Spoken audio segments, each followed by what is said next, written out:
ከተስፋ መቆረጥ ለመውጣት ጥሩ ነው ማማከር።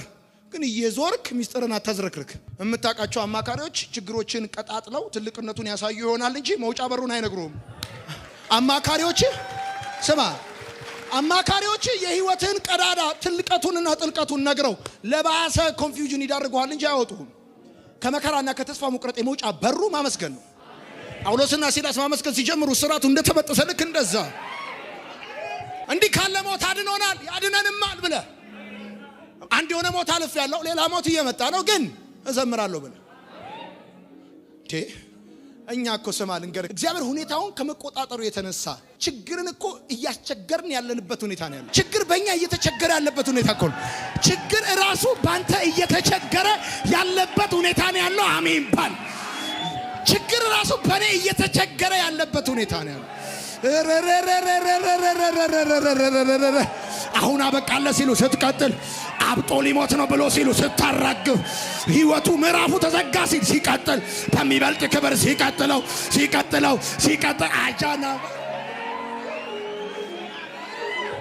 ማመስገን ያለብህ። ሶስተኛው በተስፋ መቁረጥ ጊዜ ማድረግ ያለብህ በቀጥታ ታክሲ ትይዛለህ እበል። ራይት ከፈለክ ትጠራለህ እበል። ቀጥታ ኤሌክትሮኒክስ ሱቅ ትሄዳለህ እበል። ጂፓስ ትገዛለህ። ከዛስ በል ጂፓስ ትገዛለህ። ከዛስ እበል በፍለሽ መዝሙር ትጭናል።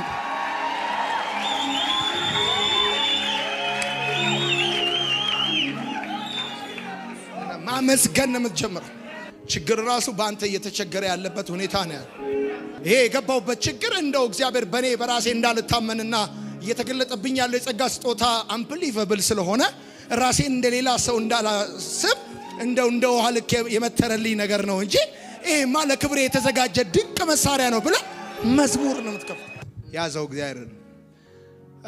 መጽሐፍ ቅዱስ እንደዚህ ይላል፣ ቀንድና ጥፍር ካበቀለ አውራ ፍየል ይልቅ ምስጋናን ትወዳለህ ይላል። ቀንድና ጥፍር ካበቀለ አውራ ፍየል ይልቅ ምስጋናን ትወዳለህ ይላል። የኔ አባት ማደሪያው በምስጋና ውስጥ ስለሆነ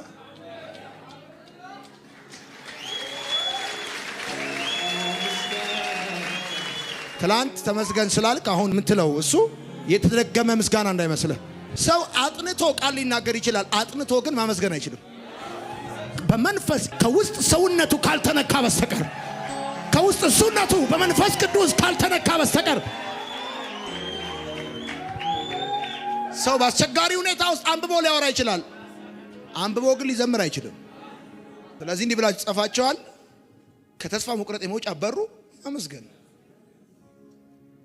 ባይ ዘ ዌይ ለምንድን ነው እንደዚህ አይነት ቃል የምታካፍለው ካላችሁኝ፣ በጣም ብዙ እልፍ ሰዎች በተስፋ መቁረጥና በዲፕሬሽን ውስጥ ነው ያሉት።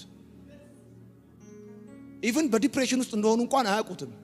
መንፈስ ቅዱስ ከነሱ ተለይቶ ይመስላቸዋል።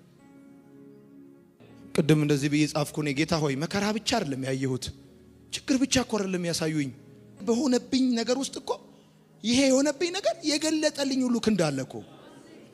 ክንድ ስማ፣ የተከተላቸው ሰረገላ ከፊታቸው የቆመው ኤርትራ ጥያቄ ብቻ እኮ ሆኖ አይደለም ያለፈው። አይተውት የማያውቁትን የአብርሃምን አምላክ ክንዱን ነው ካያሳያቸው። ሊኩዊድ እንደ ሶሊድ እኮ ነው የቆመው። በታሪክ ሆኖ ማያውቅ እኮ ነው የሆነው።